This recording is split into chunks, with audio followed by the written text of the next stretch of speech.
Welcome to our comprehensive guide on staff notation.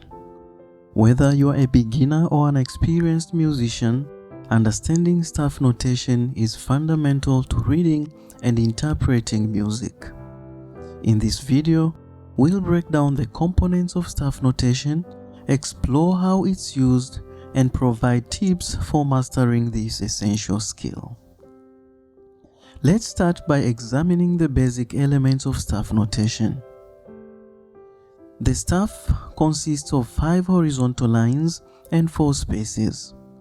Lines and spaces are numbered from the bottom upwards. Notes are placed on these lines and spaces to represent different pitches. The lines and spaces alone cannot provide enough details to be able to name any note written on the staff.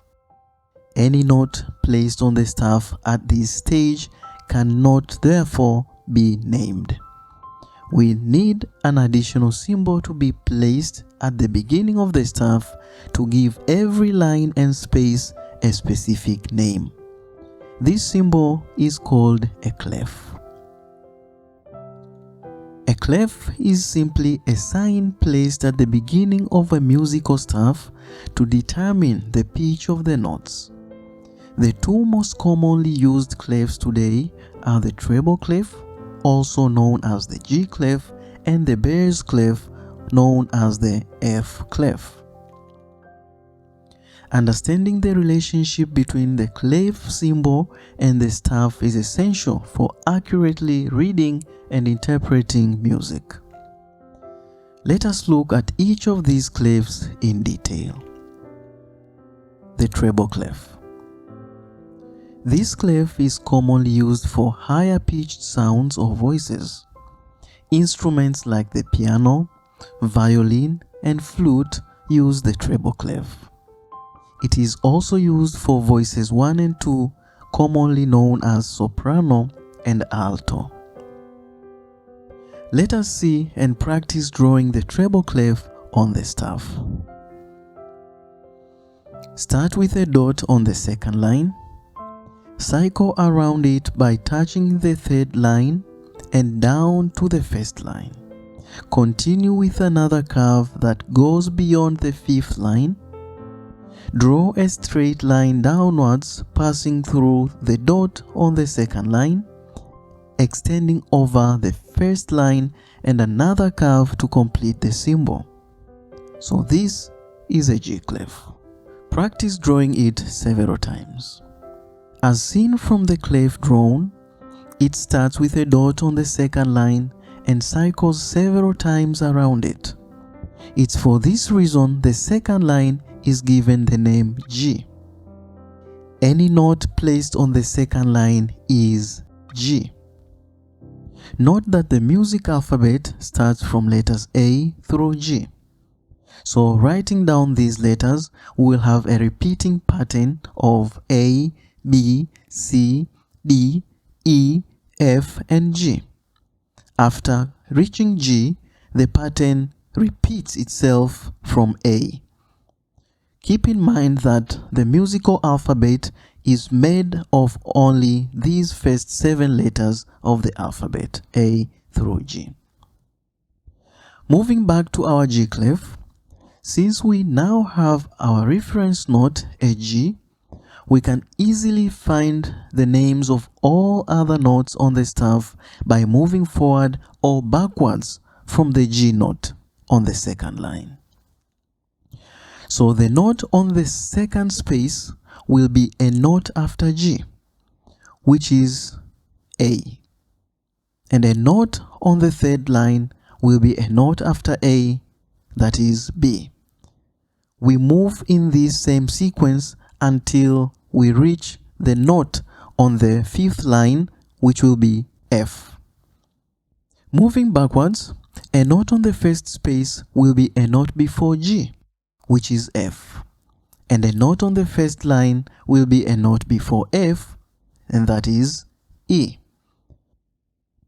Now we have all the notes on lines and spaces on the staff with a G clef. Names of notes on lines are E, G, B, D, and F. To remember these notes easily, phrases like every good boy does fine or any other of your preference can be used. It's a matter of creativity. And those notes on spaces are F, A, C, and E. The word face. Now let's look at the next clef, the bass or F clef. This clef is used for lower pitched instruments like the cello or bass guitar. Also voices 3 and 4, commonly known as tenor and bass. Let us see and practice drawing the bass clef on the staff. Draw a dot on the 4th line of the staff. Then draw a backward C that ends in the bottom space of the staff, making sure that the top part of the C does not extend above the staff and the bottom part of it slightly crosses the 2nd line. Finally, place 2 dots on either side of the 4th line to the right of the backward C. This is the F clef. As seen from the clef, it starts with a dot on the 4th line, and in addition to that, 2 more dots on both sides of the 4th line are added. From this, the 4th line of the staff in the bass clef is given the name F, and any note written on that line will be F. Using F as a reference note, we can now be able to find the names of all other notes on lines and spaces as we did for the treble clef using G as a reference note. A note on the 4th space will be a note after F, which is G, and a note on the 5th line will be a note after G, that is A. To find names of other notes on the bottom lines and spaces, we move in a backward direction from F. Therefore, a note on the 3rd space will be a note before F, which is E. A note on the 3rd line will be a note before E, which is D. And a note on the 2nd space will be a note before D, which is C. We will be moving in this direction until we find the names of all notes on lines and spaces. So now we have names of all notes on lines and spaces of the bass clef. Names of notes on lines are G, B, D, F, and A. Phrases like good boy does fine always can be used to memorize these notes. And names of notes on spaces are A, C, E, and G. A phrase, all cows eat grass, can be used to memorize this sequence. Let us now move to the last part of the topic, the grand staff and ledger lines. The grand staff combines the treble clef and bass clef into a single unified system. It consists of 2 staves connected by a brace and a line.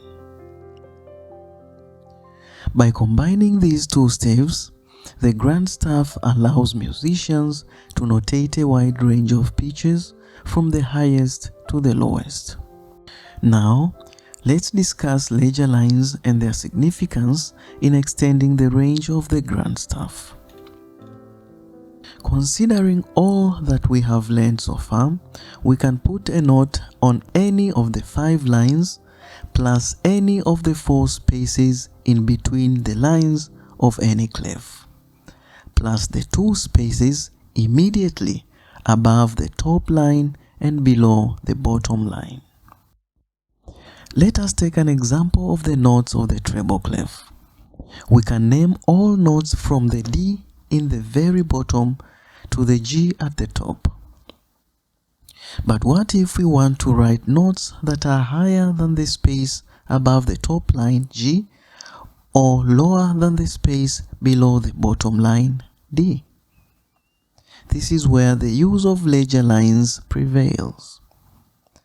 Ledger lines are short lines drawn above or below the staff to extend its range beyond the 5 lines and 4 spaces. There are really an infinite number of invisible staff lines that go up and down, and the staff just focuses on a specific set of 5 of these lines. These lines exist, but we use ledger lines to make them visible and use them just for the width of the note needing it. From the previous staff, if we are to write a C note above the treble clef, we will have to move in the same line and space direction upwards while marking all the ledger lines being used. In this case, 2 more ledger lines above the staff. So the C note lies on the second ledger line above the staff. Every ledger line in the sequence is equally important. Omitting a line below or above any other line just because it does not contain any note will change the name of the note. For example, if we remove the ledger line below our C note, the note will automatically change to A. The same applies to notes below the staff. Ledger lines above these notes have to be maintained in order to maintain a specific note name. When drawing ledger lines, ensure they are evenly spaced and aligned with the staff to maintain clarity and readability. Mastering the grand staff and ledger lines is essential for musicians of all levels. Staff notation may seem complicated at first, but with practice and dedication, you can become proficient in reading and interpreting music. Remember to take it one step at a time and don't be afraid to ask for help when needed. Thank you for watching our comprehensive guide on staff notation. We hope you found this video helpful in your musical journey. Be sure to like, share, and subscribe for more informative content like this. Until next time, goodbye.